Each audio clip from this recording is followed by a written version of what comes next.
नमस्कार दोस्तों, क्या हाल चाल है। तो भाई आज का जो क्लास है ये काइनेटिक्स के अंतिम चरण की तरफ आपको लेके जा रहा है। काइनेटिक्स शुरुआत हुई थी रेट एक्सप्रेशन से, कंसंट्रेशन किस तरह इंपैक्ट करती है रेट ऑफ रिएक्शन पर। फिर एक साहब आए, गल्डबर्ग एंड वाजे, उन्होंने ज्ञान दिया कि भैया आइए एम्पिरिकल रेट की बात करते हैं। रेट लॉ चिपका गए, हमने समझ लिया। फिर आया ऑर्डर थे मॉलिक्यूलैरिटी, फिर उस पर इंटीग्रेटेड रेट इक्वेशन, फिर सवालात हुए उसके ऊपर, वो करे गए। और कुछ बच्चे वहां दुखी हो गए कि सर हमसे सवाल नहीं होते हैं। काइनेटिक्स अपने अंतिम दौर में है, ऑर्गेनिक इसके बाद हम शुरू करने वाले हैं, लेकिन मैं ये जरूर देखता हूं बार बार कि सर ऑर्गेनिक हमसे नहीं हो रहा, काइनेटिक्स के सवाल नहीं हो रहे, और वो बच्चे दुखी हो जाते हैं। भैया दुखी क्यों हो जाते हो? जीवन की एक सबसे बड़ी आपको चीज समझाता हूं, दर्द होना लाजमी है और दुखी होना ये सबसे बड़ी कमी है। मान लीजिए किसी आदमी के चोट लगी, लगती रहती हो, इंसान है भैया, गिरेगा, कहीं चलेगा फिरेगा तो गिरेगा। भाई गिरते हैं शेर सवार ही मैदानों में, गिरते हैं घुड़सवार ही मैदानों में, वो क्या खाक गिरेंगे जो घुटनों के बल चला करते हैं। तो जब चलोगे काम करोगे तो भैया गिरोगे भी और चोट भी लगेगी। अब एक तरह का इंसान जो सक्सेसफुल होता है, जो अचीवर होता है, वो खाली उस चोट का इलाज करता है। मतलब भाई चोट लगी है तो दवा पानी लेगा, थोड़ा अपने आप को ठीक करेगा। और बहुत ज्यादा एक प्रपोर्शन है, नियर अबाउट 90% लोग ऐसे हैं जो दुखी हो जाते हैं उस पर। चोट लगी तो बजाय सिर्फ उसका ट्रीटमेंट करो, दुखी हो जाएंगे। अरे ये मेरे साथ ही क्यों चोट लगती है, मैं ही क्यों गिरता हूं, मैं ही ऐसा क्यों, मैं ही वैसा क्यों। अब देखो बेटा, चोट लगना एक फिजिकल चीज है, लग सकती है। सवाल नहीं आना, कोई चीज समझने में दिक्कत होना एक फिजिकल चीज है, हो सकती है। लेकिन उस चोट पे दुखी हो जाना ये एक मेंटल इलनेस का निशानी हो जाती है बच्चों।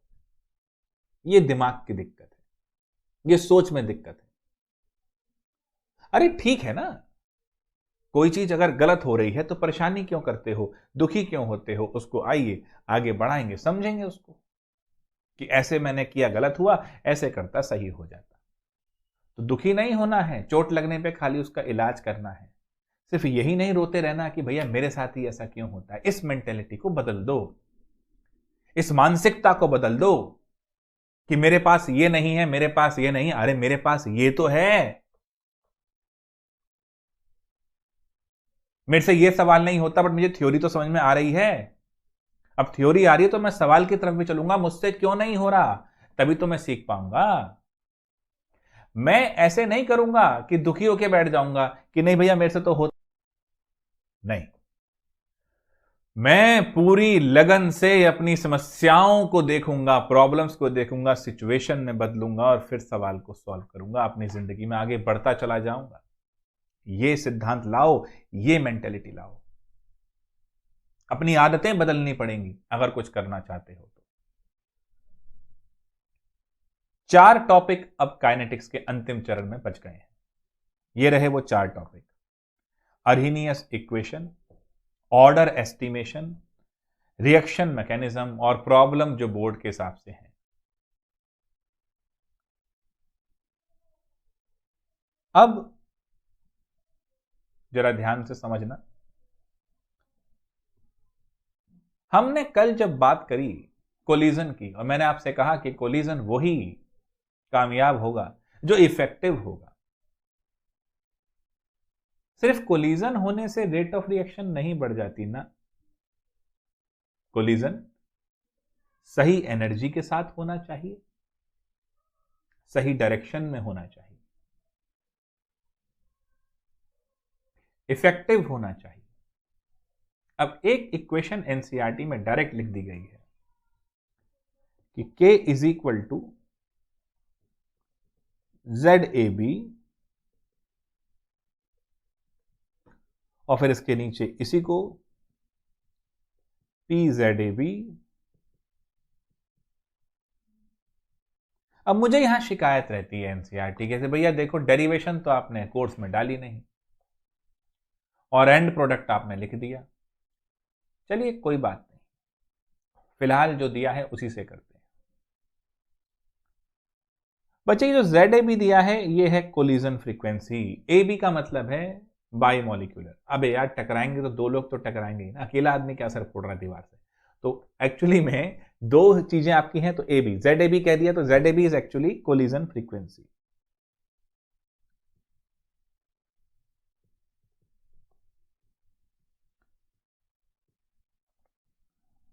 ठीक है।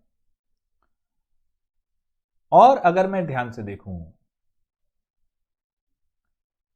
तो ये पी क्यों लगाया भैया, बहुत सारी रिएक्शन में डिविएशन आ रहा था। जो एक्सपेरिमेंटली निकाल रहे थे, जो कैलकुलेटेड निकाल रहे थे, उन दोनों में वेरिएशन था। तो क्या किया जाए, तो एक पी लगाया गया। Where P is what, steric factor, और इसकी वैल्यू 1 से 10 की पावर -9 तक वेरी कर सकती है। स्टेरिक फैक्टर क्यों भैया, आप चाहें कोलाइड करने को तैयार हो, आप चाहें रिएक्शन में रेट को बढ़ाने के लिए सारे हथकंडे अपनाने को तैयार हो, but situation, space, surface allow नहीं कर रहा, कंडीशंस नहीं अलाउ कर रही। तो वो एक फैक्टर यहां डाल दिया गया उसी चीज को करने के लिए कि जहां पर हम ये कर दें। तो लिख लो, there are several reactions where calculated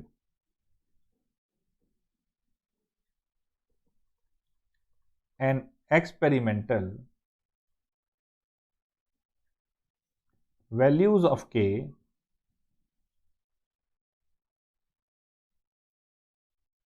differ widely. To counter this, P was introduced. Done है बच्चों। और फिर कल मैंने आपको इसकी लिमिटेशन कोलिजन थ्योरी की ज्ञान में दे ही दी थी, कोई दिक्कत तो नहीं। अब आते हैं अर्हीनियस इक्वेशन पे।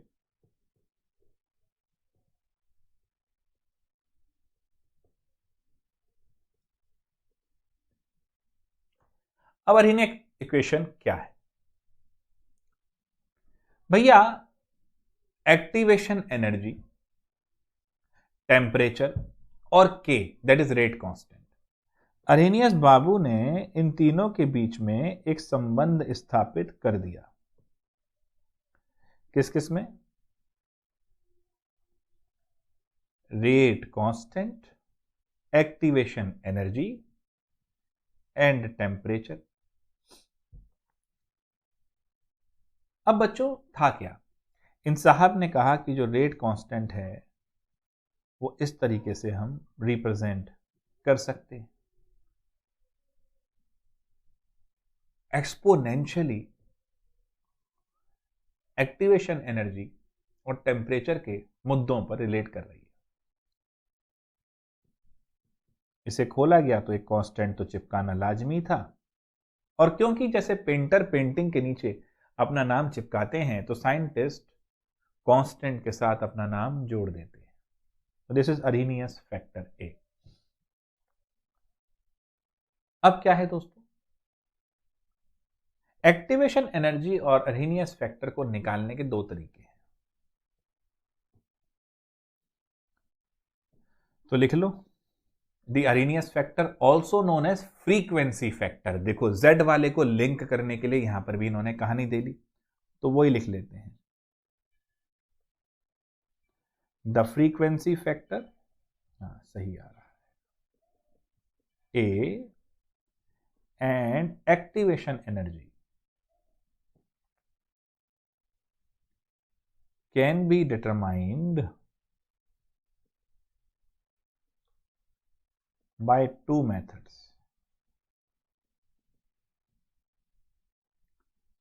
नंबर 1,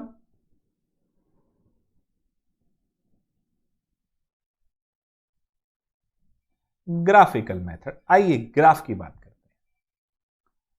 और ग्राफ की बात करने से पहले ये जो पीछे वाली इक्वेशन थी कहां गई, ये रही। इसका जरा लॉग ले लेते हैं। अरे सर फिर लॉग, बताइए लॉग हमसे अब आपके घर आना नहीं है, वे दुखी नहीं होना है। काहे का लॉग भैया, सिंपल लॉग है। चलो लॉग बेस 10 पे लिया है मैंने। जब देखो आंसू बहाने शुरू। जाबाज बनो बच्चों।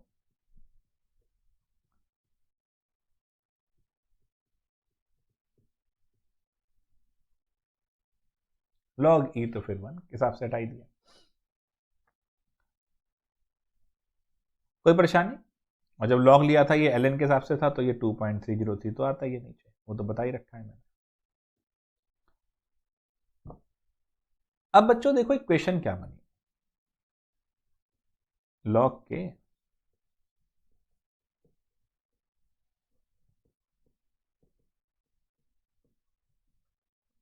हाँ, अब अगर हम ग्राफ बनाएं लॉग के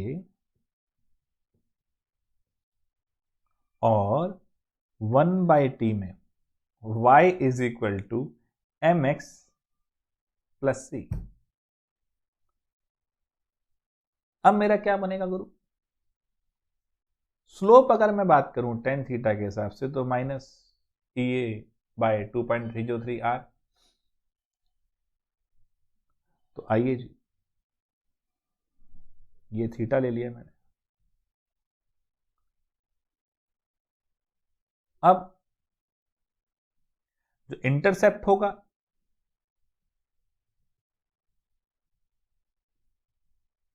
लॉग बेस 10 ए हो गया। जो स्लोप होगा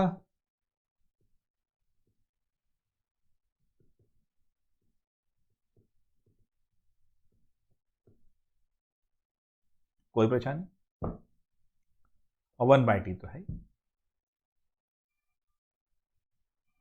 अब स्लोप है तो बेटा यहां पर प्लस भी आप ले सकते हो, मैंने माइनस दिखाने के लिए ताकि आपको लग जाए कि ये minus x y equal to m x plus c से दिखाया है।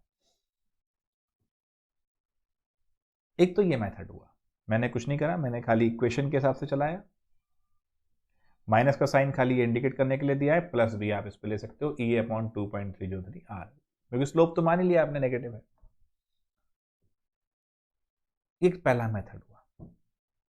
दूसरा है comparison method.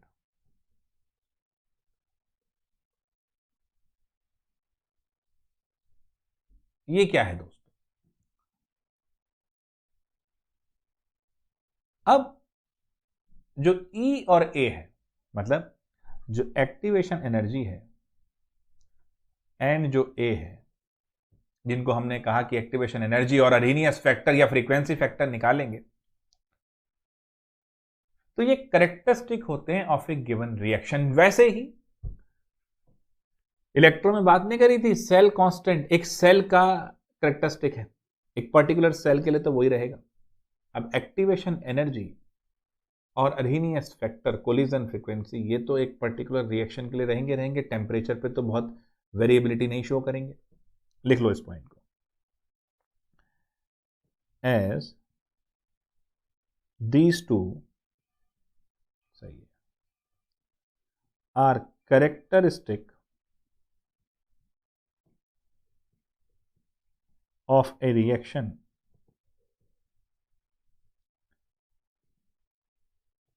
They do not, सही, हाँ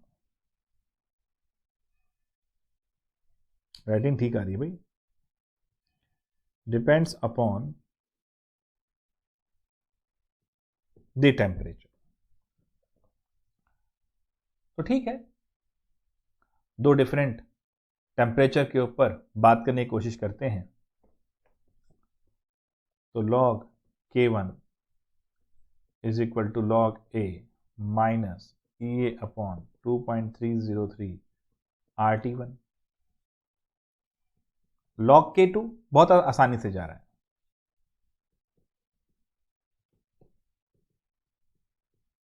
दोबारा देखो एक बार। अच्छा, ये तो समझ में आ गया था आपको, स्टार्टिंग करी थी, अर्हीनियस इक्वेशन शुरू करी। तो अर्हीनियस इक्वेशन में भाई साहब ने रेट कांस्टेंट, अर्हीनियस फैक्टर इसकी बात करी गई, एक्टिवेशन एनर्जी और टेम्परेचर, इनके बीच में क्या संबंध हो सकता है, ये सब हमें ज्ञान दिया। अब अगर ये सब हमें ज्ञान दिया तो आइए जरा समझते हैं इस ज्ञान की एक्चुअली वैलिडिटी कैसे कैसे है। ये इक्वेशन थी, लॉग चिपकाया, ये बना, graphically y is equal to m x plus c लगाया, ग्राफ बनाया लॉग के और 1/t का, और हमें ये मिल गया। तो एक तो ये तरीका ग्राफिकली हो गया। दूसरा है कंपैरिजन मेथड, क्योंकि ये दोनों एंटिटीज टेम्परेचर पे डिपेंड नहीं कर रही, रिएक्शन के लिए फिक्स रहेंगी, तो इसका मतलब इनको आप कांस्टेंट रख के बाकी टेम्परेचर के साथ चलाइए। अब क्या करिए,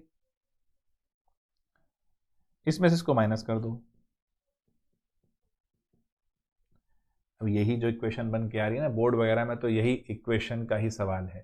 कहा था ना 4.16 से 4.19 और 4.28 से 4.30, बस इन्हीं 7 सवालों के अंदर, और एक वो टेबुलर फॉर्म में ऑर्डर निकालने वाला, इन्हीं से सारी गणित है। ये क्या बराबर हो जाएगा बेटा, ये तो कट गए, है ना। तो फाइनली ये अगर देखूं तो दिस माइनस दिस हो जाएगा। सर पूरा करा करो, बालक भूल जाते हैं इन छोड़ने में। चलो जी, अब ये माइनस करके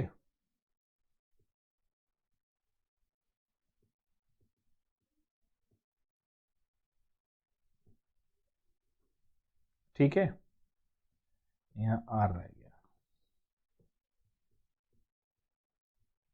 चलिए जी, बहुत बढ़िया,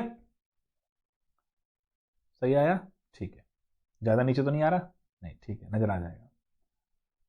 अब ये बन गया log k2 बाई k1, ये तो क्लियर है, log m minus log n, log m by n। अब ये माइनस का साइन था तो ये माइनस हो गया, तो ये log एक कट जाएगा, और ये प्लस हो गया तो ये आगे आ जाएगा। तो ये बाय 2.303 r को कॉमन ले लिया, 1/t1। अब ये तो क्लियर है, ये तो ना बताओ, ये तो चल जाएगा आराम से, कॉपी पे कर लेना कि इस स्टेप से ये स्टेप कैसे आया। डन हो गया जी कंपैरिजन मेथड भी। तो ये वाली इक्वेशन बहुत ज्यादा यूज हमारी हो जाती है। अब हेडिंग दे दीजिए मस्त इसके बाद वाले के लिए। भाई टेम्परेचर का भी तो इफेक्ट आप नोटिस कर रहे हैं। अब टेम्परेचर का एक बड़ा मजेदार इफेक्ट देखेंगे। हमने कहा था ईच 10 डिग्री राइज के साथ रिएक्शन रेट या तो डबल हो जाती है या कई कई केसेस में ट्रिपल भी होती है। इसी को बोलते हैं टेम्परेचर कोफिशिएंट। तो हेडिंग लगा दीजिए effect of temperature on rate of the reaction.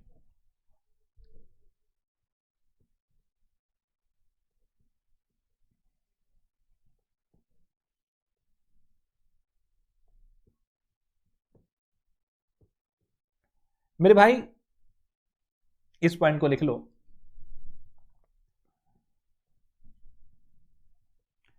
The rate of many reactions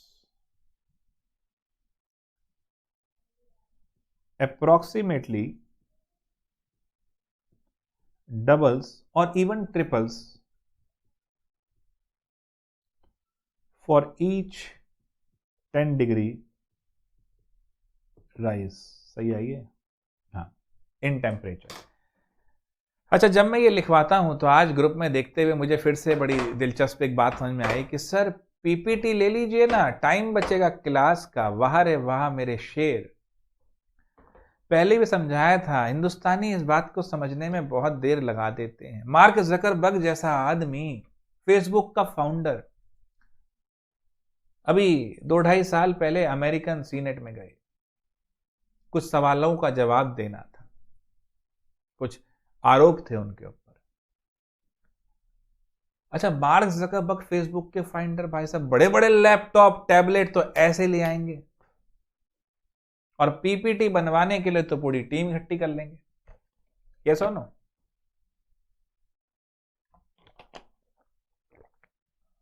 but हैरानी की बात थी बच्चों कि वो नोट्स बना के ले गए थे। Hand written.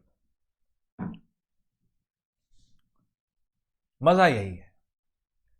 मैंने पहली क्लास में कहा था,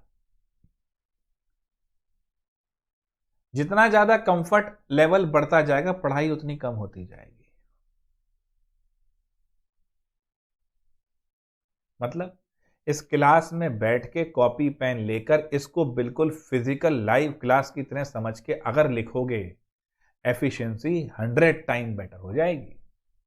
क्योंकि जब हाथ चलता है ना तो एक प्रोसीजरल मेमोरी दिमाग में फिट होती है। मैंने पहले भी जिक्र किया था एचएम पेशेंट का, आप फिर देख सकते हैं प्रोसीजरल मेमोरी किसे कहते हैं। और अगर इस समय लिख के नहीं किया ना, डीपीपी में तो मैं पीपीटी के साथ ही दे रहा हूं ना भैया, वहां तो मैं क्वेश्चन आता है पेज पे उसको सॉल्व करके आपको दे देता हूं, वो तो ठीक है, डीपीपी में देखते हो वैसे ही आता है। लेकिन क्लास में इस तरह करो, समझ में आ रही है? ये 4 मिनट बचा के कुछ नहीं होगा, वो 40 दिन तक दिमाग में रहेगा लिखने के बाद। इसलिए कहता हूं लिख के करो। तो 10 डिग्री राइज के साथ रिएक्शन रेट डबल हो जाती है या ट्रिपल भी होती है कुछ कुछ केसेस में। ये तो बड़ी मजाक वाली बात हो गई जी। अब इसे कैसे समझेंगे, आइए समझते हैं। तो अब इस टेम्परेचर कोफिशिएंट को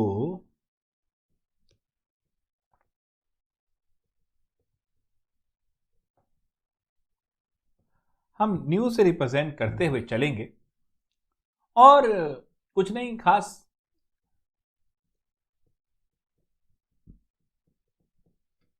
मतलब भाई ये 10 डिग्री प्लस पे जो केटी है और ये इनिशियल वाला, इन दोनों रेट कांस्टेंट का वेरिएंस ले लिया।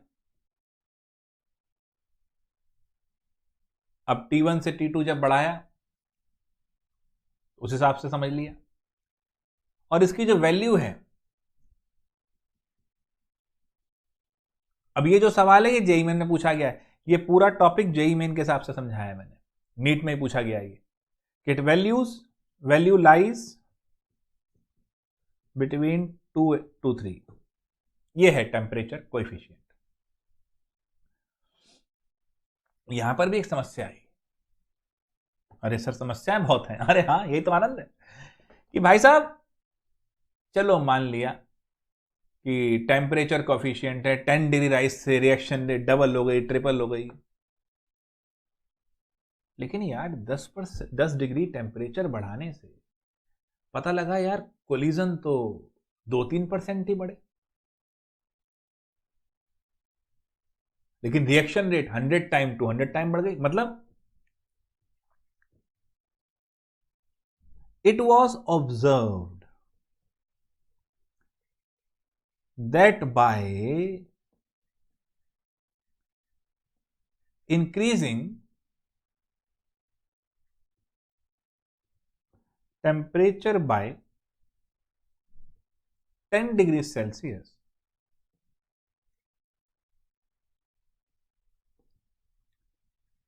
reaction rate increases 100% or 200%.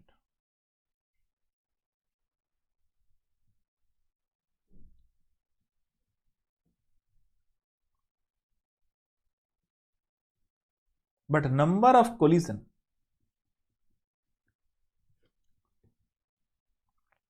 increases merely by 2%. अब ये क्या ज्ञान हो गया भैया, ये तो बहुत ही अजीब सी बात हो गई। अब क्या करें, कैसे समझाएं इस मुद्दे को?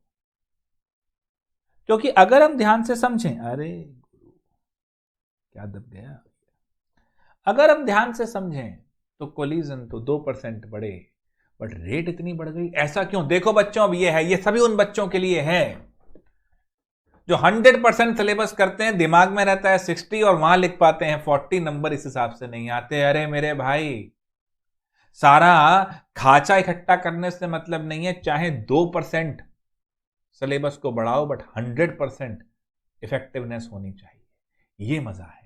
हो क्या रहा है जरा ध्यान से समझना। दरअसल एक ग्राफ की मदद लेते हैं, एक पुराना ग्राफ है, क्लास 11th में था, मैक्सवेल साहब के जमाने में था, अरे हाँ सर, वो गैस मॉलिक्यूल वाला, हाँ जी। वहां पर क्या था कि ये था फ्रैक्शन ऑफ मॉलिक्यूल,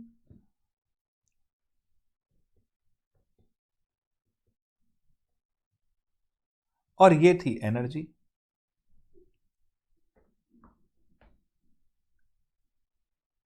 सर वहां पर वेलोसिटी वाली टर्म थी, कोई नहीं, जरा ध्यान से देखना।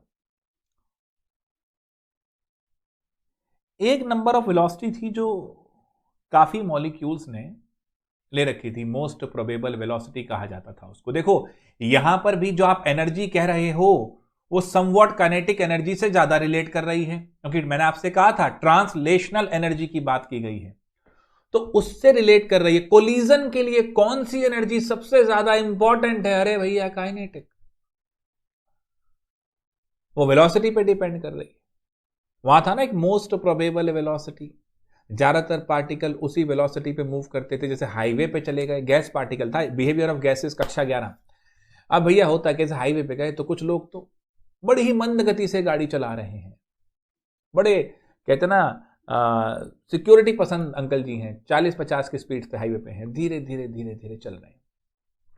कुछ ऐसे धुरंधर हैं जो रात की पार्टी का नशा अभी तक उतरा नहीं है, गाड़ी में 200 की स्पीड से जा रहे हैं। भाई ऐसे लोग जो 200-250 की स्पीड से हाईवे पे चलते हैं, ध्यान रखना वो नहीं आते, उनकी खबर आती है, इसलिए स्पीड कम रखना जरूरी है। बट ये भी होते हैं, बट मैक्सिमम लोग जो होते हैं बेटा वो 80 to 100 की स्पीड के बीच में चल रहे होते हैं। तो हाईवे पे मोस्ट प्रोबेबल वेलोसिटी 80 to 100 है। बात पल्ले पड़ गई।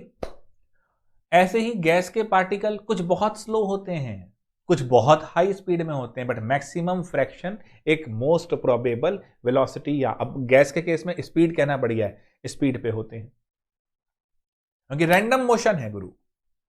और टेम्परेचर बढ़ाते हैं, आहा, तो उन लोगों का जो ग्राफ था वो राइट की तरफ बढ़ता था। देखो यहां भी यही होगा। जो पहला टेम्परेचर था मान लो वो इस तरह का दिखा रहा है, T+10 पे क्या हुआ,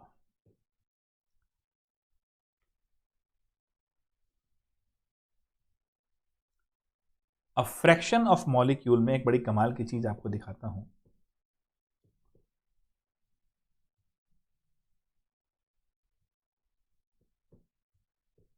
जैसे ही टेम्परेचर बढ़ा भैया, वो पार्टिकल जो थ्रेशोल्ड एनर्जी के ऊपर थे उनकी संख्या अचानक से बढ़ गई। मान लो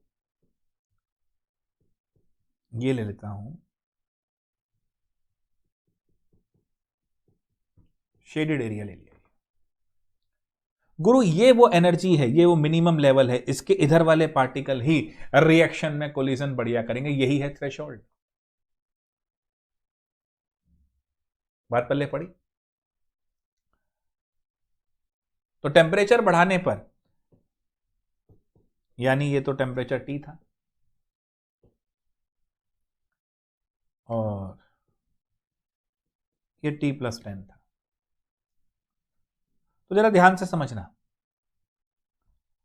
T+10 पे, अरे T+10 पे वो पार्टिकल ज्यादा है जिनके पास एनर्जी लेवल थ्रेशोल्ड से ज्यादा है। इसको थोड़ा इस तरह समझो और बड़े प्यार से, 100 घंटे आप लगा रहे थे लेकिन गलत डायरेक्शन में थे, पूरी एनर्जी के साथ नहीं थे, पूरे फोकस के साथ नहीं थे, तो उसका इंपैक्ट मिल रहा था मेरली 5 से 6 घंटे का। अब आपने मुझे अपॉइंट कर दिया कि सर जी आप जो है टेम्परेचर बढ़ा दो। इसका मतलब मैंने कहा देख भाई, अगर कल तक ये नहीं हुआ तो तुड़ाई हो जाएगी, कूट दूंगा पूरी तरीके से। मैंने क्या बढ़ा दिया? टेम्परेचर। देखो मैंने सॉल्यूशन में समझाया वाई पिटाई इज मोर इंपॉर्टेंट।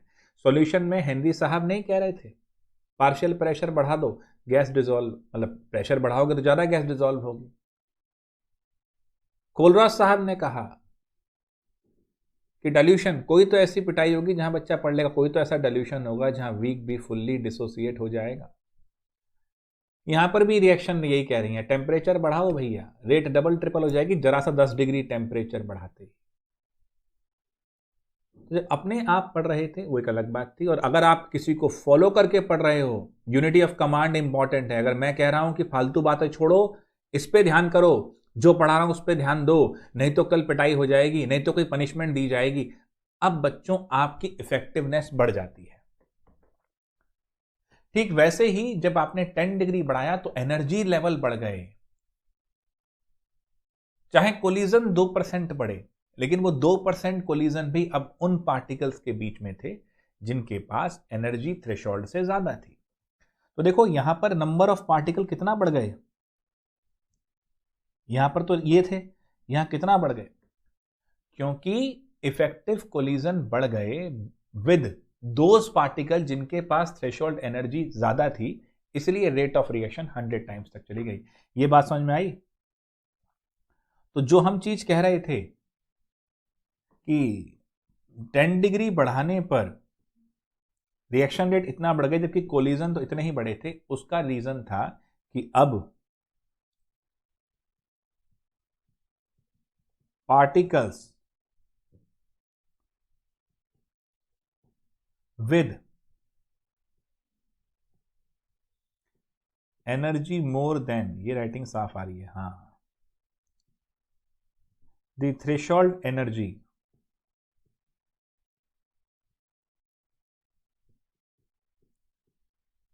इंक्रीजेस। तो अब उसकी वजह से चाहे कोलिजन कम बढ़ा, लेकिन अब वो कोलिजन इफेक्टिव है। चाहे डेली 10 सवाल करो, बट इफेक्टिव तरीके से करो, बढ़िया रहोगे। वो नहीं कहते क्या, वो एक हिंदी में कहावत है, 100 सुनार की एक लोहार की। इफेक्टिव होना चाहिए जोरदार, तब आनंद आता है। ये वो कॉन्सेप्ट है बेटा, देखो कितना सिंपल है, सिंपल वर्डिंग में, और कहां कहां से लिंक हो जाता है। ये देखो कहां लिंक, मैं थोड़ी कर रहा हूं, हो रहा है लिंक। सोचो जरा ध्यान से, अरहीनियस का ये एक तरह से टेम्परेचर कोफिशिएंट वाला ग्राफ पढ़ रहे हो, लिंक हो रहा है मैक्सवेल स्टेट्स ऑफ मैटर से। और जब आईआईटी एडवांस इसी तरीके से लिंक करता है तो बच्चे कहते हैं पता नहीं डिफिकल्ट क्वेश्चन आया। अरे आंखें खोल के देख, डिफिकल्ट नहीं है, वैसा ही क्वेश्चन है। समझ में आ गई बात? अब हाउ कैन वी कैलकुलेट, थोड़ा सा ये कंपटीशन वाला ही है, कोई दिक्कत नहीं, बट एनसीईआरटी में है, सो देख लेना। Fraction of molecules having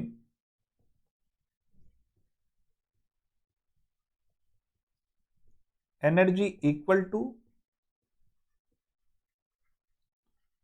or greater than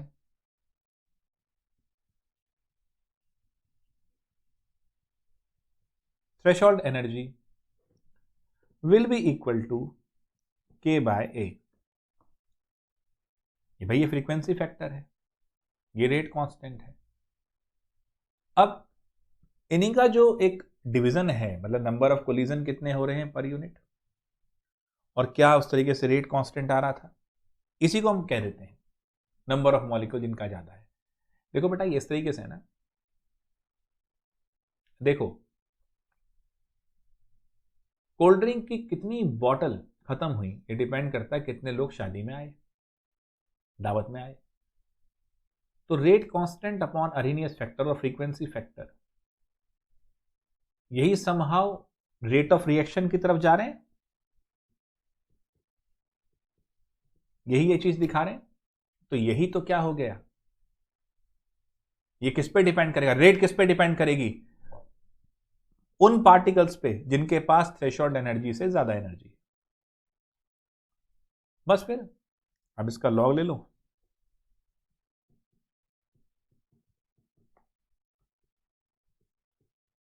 बस अब ये के बाय ये निकालना था, इसका एंटी लॉग ले लेंगे, काम हो जाएगा। अब फिर दुखी हो जाओगे आप कि सर लॉग और एंटी लॉग की समस्या। देखो लॉग और एंटी लॉग की समस्या को लेकर व्यथित मत हो, बोर्ड के अंदर इनकी वैल्यूज की गिवन डेटा में देने का प्रचलन है। क्योंकि बोर्ड वाला भी जानता है सबको लॉग टेबल मुहैया कराना मुश्किल काम हो जाएगा, तो वो क्वेश्चन के अंदर यानी के by A anti log of जो वैल्यू आएगी वो पहले दे के रखेगा, खाली यूज करोगे कोई दिक्कत नहीं बोर्ड के लिहाज से। और जहाँ तक जेई वगैरह में सवाल है तो वहाँ पर पूरे चांस है कि वो पहले डेटा में दे देंगे, नहीं तो आप ऑनलाइन के ऊपर वो कैलकुलेटर में दे रहे हैं, तो घबराओ मत। क्योंकि मैंने कोशिश करी है कि मैं आपके पास आके वो स्मार्ट बोर्ड पे समझा दूँ टेबल्स को, वो ज़्यादा बेटर हो जाएगा, लेकिन अभी बेटा ये बन नहीं पा रहा जुगाड़ कुछ स्मार्ट बोर्ड का, तो कोई दिक्कत नहीं है, इस तरह से हम कर लेंगे, घबराओ मत। ये चीज़ समझ में तो आ गई कैसे करते हैं, फ्रैक्शन ऑफ मॉलिक्यूल कैसे निकालते हैं, टेम्परेचर कोफिशिएंट क्या हुआ, कैसे डिपेंड हुआ, कंपेयर कैसे करा, ग्राफ पे कैसे गए, कोई दिक्कत तो नहीं, इजी बिल्कुल। चलिए आगे बढ़ते हैं। अब कैटलिस्ट का रोल क्या है ये समझ लेते हैं।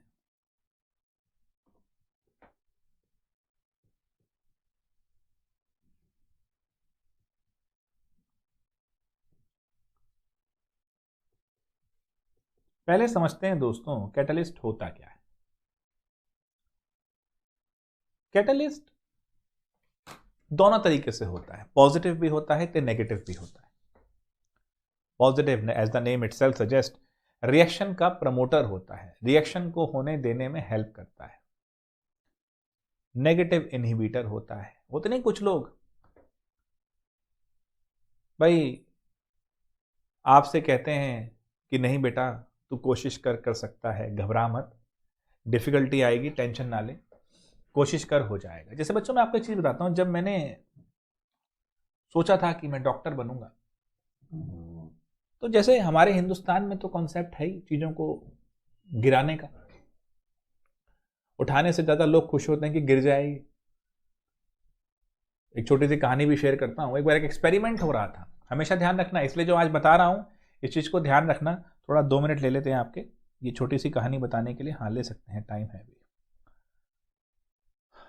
एक एक्सपेरिमेंट हो रहा था बेटा अमेरिका में कहीं पर,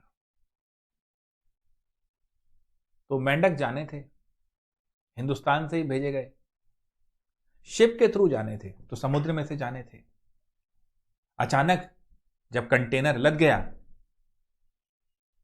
तो जिसने कंटेनर भेजा था उसको याद आया कि भाई मैं कंटेनर बंद करना तो भूल गया।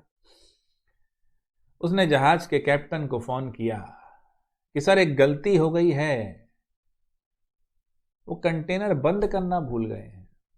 तो अब ओपन शिप जा रहा है, मेंढक कूद के गिर जाएंगे, समुद्र में कूद सकते हैं और भाई हो सकता है। कहता है रुक जाओ, भारतीय मेंढक है ना, कहता हाँ, कहता ये नहीं कूदेगा। अमेरिका पहुंच गए, कंटेनर में देखा तो सारे मेंढक थे। उस बंदे ने पूछा सर ऐसा कैसे हो गया, आपको कैसे मालूम कि भारतीय मेंढक नहीं कूदेगा? कहते भारतीयों में एक आदत है और वो ये है कि पहली बात तो कोई ऊपर चढ़ने की कोशिश नहीं करता, और कोई ऊपर चढ़ने की कोशिश भी करता है तो दूसरा वाला कहता है कहाँ जा रहा है, बैठना है यार, क्या करेगा। कभी नोटिस करना, क्लास में पढ़ने बैठे थे, आपका ही दोस्त है, बड़ा पढ़ रहा है भाई आजकल तू, और तू भी पढ़ ले यार, तेरे को रोका है मैंने।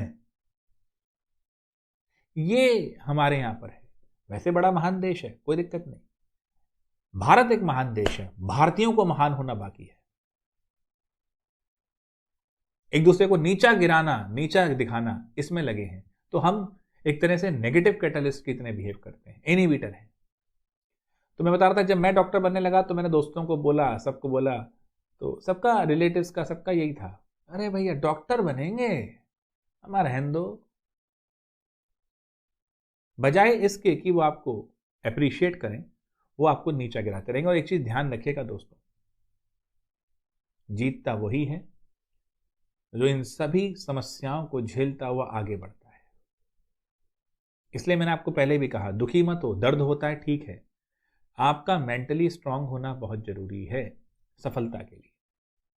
क्योंकि नेगेटिव कैटलिस्ट हिंदुस्तान में और दुनिया में हर जगह बहुत है, इंसानी फितरत है।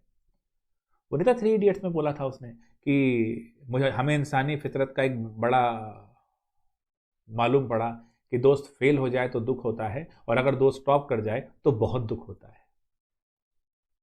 तो ये इंसानी फितरत है। तो नेगेटिव कैटलिस्ट बहुत आएंगे, बहुत लोग भयंकर तरह की सलाह देंगे, रायचंद होंगे, राय देंगे आपको, बट ध्यान रखना बच्चों, इन लोगों से दूर रहो। अपनी काबिलियत पे भरोसा रखो और ऊपर वाले पे भरोसा रखो। अपनी काबिलियत पे भरोसा होगा तो गलत करोगे नहीं, और उस पर भरोसा होगा तो गलत होने देगा नहीं। भरोसा रखो।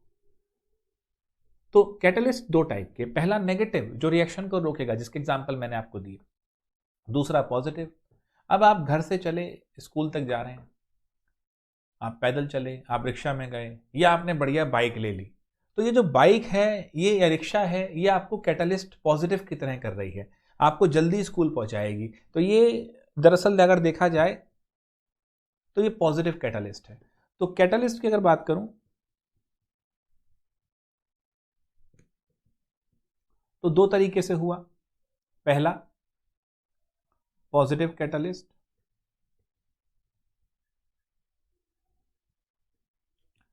दूसरा नेगेटिव कैटलिस्ट। मेरे बच्चों, पॉजिटिव कैटलिस्ट को बोल दो प्रमोटर और इसको बोल दो इनहिबिटर। अच्छा, कई बार दोनों की आवश्यकता भी होती है। प्रमोट ही करते चले जाओगे, हर बात में सपोर्ट करते जाओगे तो दिक्कत है। जैसे हमारी बॉडी में दो तरह के सिस्टम होते हैं, सिंपैथेटिक एंड पैरासिम्पैथेटिक। एक रिएक्शन रेट बढ़ाता है, एक कम करता है ताकि कंट्रोल में रहे, बहुत ज्यादा ना बढ़ जाए या बहुत ज्यादा ना गिर जाए। तो कई बार रिएक्शंस में दोनों का भी यूज होता है, परंतु ये एक्ट कैसे करते हैं? कैटलिस्ट रिएक्शन की एक्टिवेशन एनर्जी पे हिट करता है।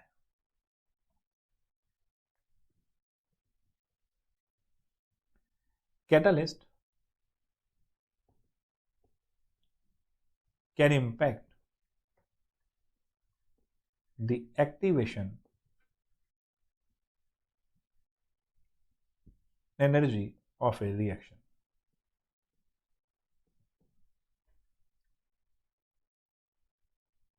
अब अगर इसने एक्टिवेशन एनर्जी लो कर दी तो ये पॉजिटिव कैटलिस्ट है।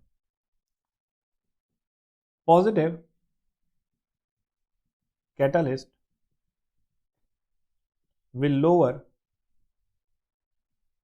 the activation energy and hence can increase the rate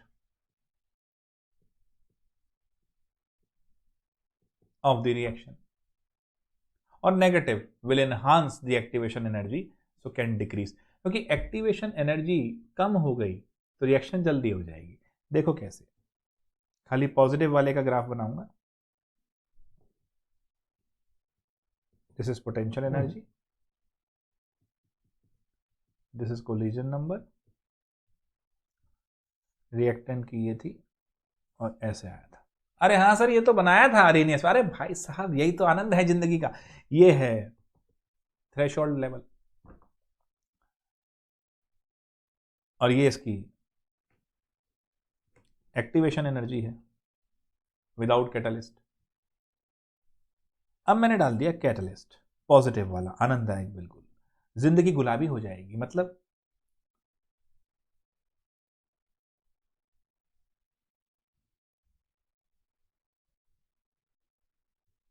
ध्यान से देखिए, कैटलिस्ट ने ना तो रिएक्शन की एनर्जी पे कुछ किया, ना प्रोडक्ट की एनर्जी पे कुछ किया। इसने बस एक्टिवेशन एनर्जी का लेवल लो कर दिया। तो ये मेरा वो रास्ता था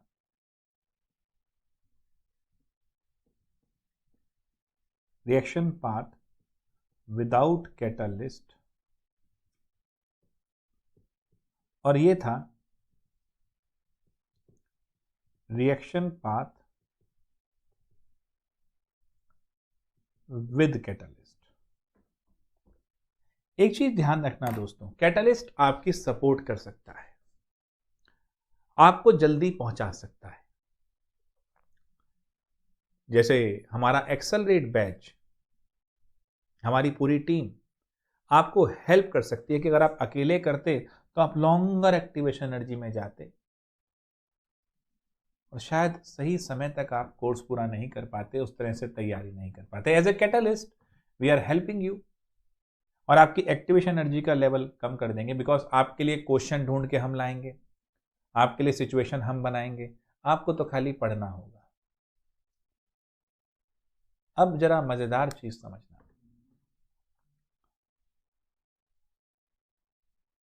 कैटलिस्ट ऐसा नहीं है कि अगर रिएक्शन स्पॉन्टेनियस नहीं थी तो उसे स्पॉन्टेनियस कर देगा। कैटलिस्ट ये कभी नहीं करता कि अगर रिएक्शन खुद ही नहीं होना चाहती, स्पॉन्टेनियस है ही नहीं, तो कैटलिस्ट उसे करवा देगा। ना रे, अगर आप खुद नहीं पढ़ना चाहते तो हम कुछ नहीं कर सकते। मैंने कहा था ना, देखो मैं सीधा केमिस्ट्री से लाता हूं। किसी भी काम को ना करने के दो रीजन होते हैं। पहला, आप नहीं जानते उसे करना कैसे, मतलब आपको शॉर्टर पाथ नहीं पता, वो हम दिखा देंगे, हम कैटलिस्ट की तरह काम कर जाएंगे। लेकिन भैया आप करना ही नहीं चाहते, ये मानसिक दिक्कत है, इसका कोई इलाज नहीं है।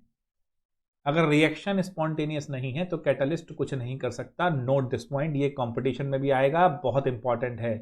Catalyst can not initiate a non-spontaneous reaction.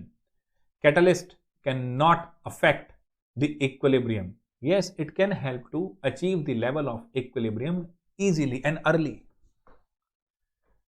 Equilibrium पे कोई इफेक्ट नहीं, जल्दी ले आएगा बस, क्योंकि फॉरवर्ड और बैकवर्ड दोनों की रेट ऑफ रिएक्शन बढ़ा देगा। तो बेटा ये पॉजिटिव कैटलिस्ट का मैंने ग्राफ बनाया। नेगेटिव वाले में आप बस एक काम कर सकते हैं,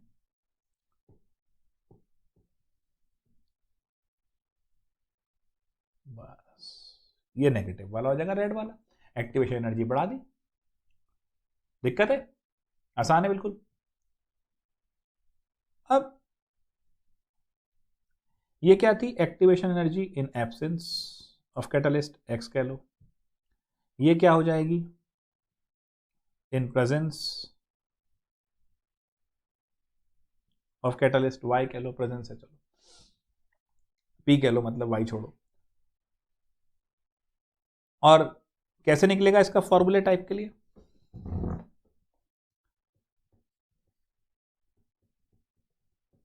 और ये आपका आज का फिर होमवर्क भी रहेगा। एक्टिवेशन एनर्जी जो उसकी थी और प्रेजेंस में थी, बाय आर टी।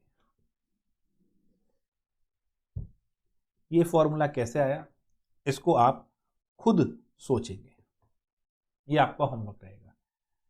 सोचा तो मैंने था कि मैं ऑर्डर वाला भी आज निपटा दूं और मैकेनिज्म वाला भी, लेकिन कोई नहीं, आज का टॉपिक यही चलने दो, इससे ज़्यादा पढ़ोगे तो दिमाग में बैठेगा नहीं। अब हमारा ऑर्डर एस्टिमेशन और मैकेनिज्म रह गया। अब ये दोनों चीज़ें आसान है और बोर्ड की प्रॉब्लम कल हो जाएंगी। आई थिंक अरीनियस की इक्वेशन अच्छे से दिमाग में बैठ गई है, रोल ऑफ कैटलिस्ट समझ में आ गया है। और वो समझ में आ गया है आज कि भाई साहब टेम्परेचर बढ़ाने पे, वो इंपॉर्टेंट कॉन्सेप्चुअल चीज़ है, मैंने कॉन्सेप्ट बिल्ड करा है आपका, कि ये चीज़, ये वाली, इस पर बहुत चीज़ पूछ सकता है वो, कि टेम्परेचर को 10 डिग्री बढ़ाने पर रेट ऑफ रिएक्शन 100 से 200% बढ़ जाती है और कोलिजन जो है वो 2% ही बढ़ता है। ऐसा क्यों? वो 2% ही बढ़े लेकिन वो एफिशिएंट कोलिजन होता है। पढ़ाई में थोड़ा ही इजाफा करो सिलेबस में, लेकिन एफिशिएंट हो, तब आनंद है। और वैसे भी बच्चों, मैं बार बार कहता हूँ, जो बच्चे बोर्ड को लेकर दुखी हो रहे हैं, खासतौर पर जो सीबीएसई वाले बच्चे हैं, वो तो बिल्कुल दुखी ना हो। ये चैप्टर आज काइनेटिक्स का कल खत्म हो जाएगा, तो वर्कशॉप आपकी लास्ट संडे वाली नहीं आ पाई थी, मैंने उसको थोड़ा रिवैम्प कर दूंगा, चेंज कर दूंगा, संडे आ जाएगी। तो उसमें मैं सीबीएसई के बोर्ड के सवाल कराऊंगा और उसको आप नोट करते रहना, उससे बाहर नहीं आएगा बोर्ड में, किसी भी स्टेट बोर्ड में चाहे वैसे। जो बच्चे कंपटीशन की बात कर रहे हैं वो इन चीज़ों को ध्यान से समझ लें,